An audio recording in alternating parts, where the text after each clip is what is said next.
бүгін біз ертегілер сериясын жалғастыратын боламыз. Бүгін ертегілер сериясын мен айтамын.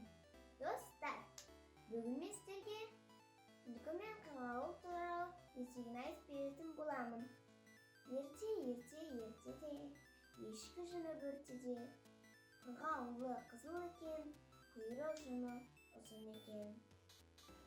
Bir түлкі қалың орманды аралап жатқанда bir үлкен ағаштың басынан bir қырғауылды көреді. Оны көріп, қырғауыл, хәліңіз қалай? Қырғауыл, менің хәлім жақсы, өзің қалайсың? Дейді. Түлкі айтады. Менің бір құлағым естімеуші еді, жерге түсіп айтсаңыз қайтеді?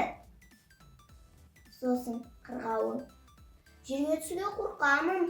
Жерде әртүрлі аңдар бар. Бізді жеп қоюы мүмкін, дейді.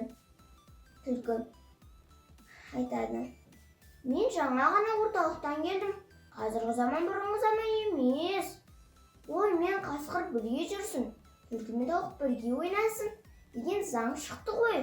Қырғауыл айтады. О, хабарың жақсы екен. Ана жақта иттер жүр.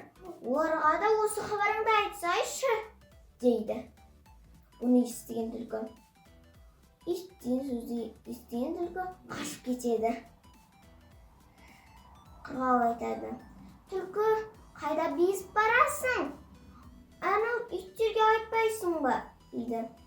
Түлкі былай айтады. Олар әлі естімеген шығар, дейді. Достар, осы ертегіден түсінгеніміздей, өтіріктің құйрығы бір-ақ тұтам. Ұнаса лайк басып, каналға жазылуды ұмытпаңыздар. Келесі кездескенше сау болыңыздар.